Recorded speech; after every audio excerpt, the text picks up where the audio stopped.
Muy bien, saludo a todos y todas. Mi nombre es Didier Cuetti, estudiante de la carrera de Ingeniería en Sistemas. Para la siguiente actividad me propongo realizar la tarea 1, leyes de circuitos, leyes básicas de circuitos. Soy el estudiante número 1 y empecemos entonces. Empecemos entonces con la ley de Ohm.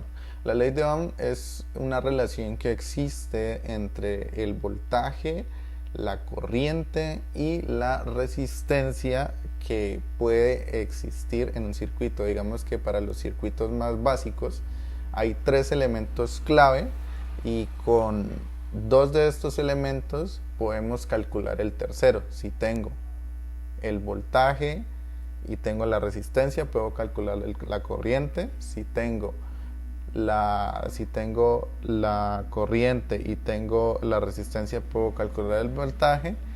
Y por último, si tengo el voltaje y tengo la corriente, puedo calcular la resistencia.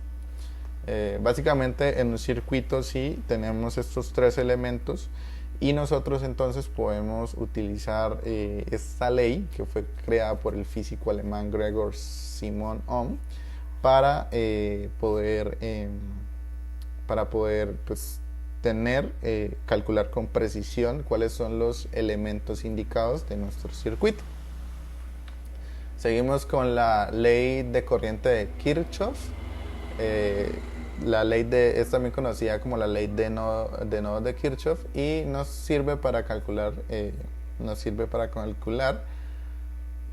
circuitos complejos. Entonces yo hago siempre la analogía con con un sistema de tuberías, por ejemplo el de nuestra casa, y es que si nosotros tenemos un tubo que viene del servicio de agua, ¿cierto? Podríamos llamarlo como el tubo principal o el tubo madre. Y este tubo se va dividiendo, ¿no? Se va una parte para la cocina, otro para el baño, otro para el garaje, etcétera, otro para el patio. En la medida que estos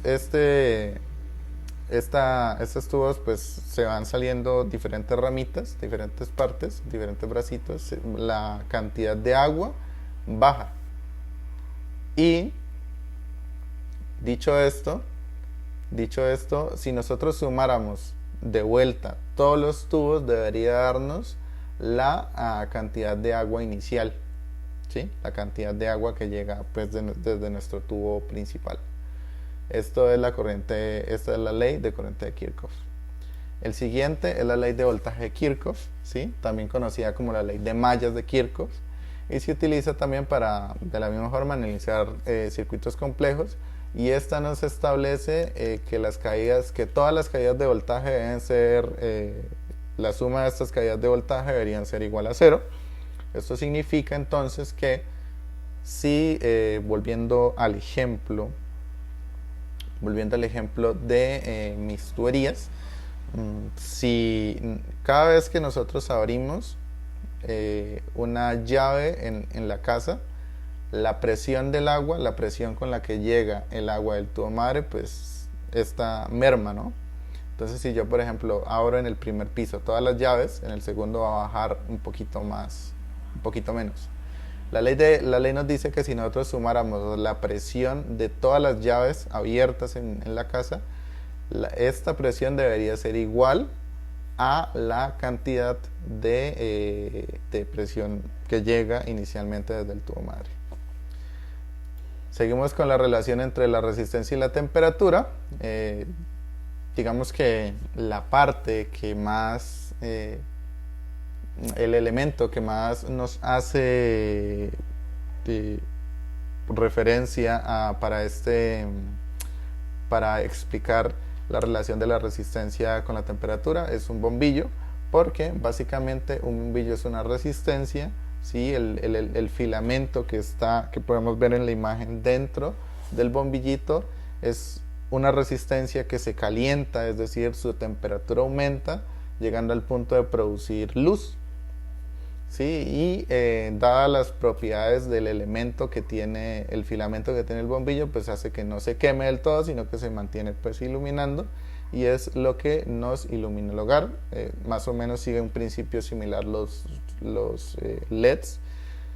En ese sentido también existen otro tipo de elementos que se enfrían, que pierden temperatura cuando se les inyecta calor, cuando se les inyecta, perdón, se les inyecta energía, como lo pueden ser pues los aires acondicionados. Finalmente vamos a explicar en qué consiste un circuito eléctrico, y un circuito eléctrico se produce entonces cuando hay un camino cerrado desde el polo, desde un polo de entrada del circuito al polo de cierre.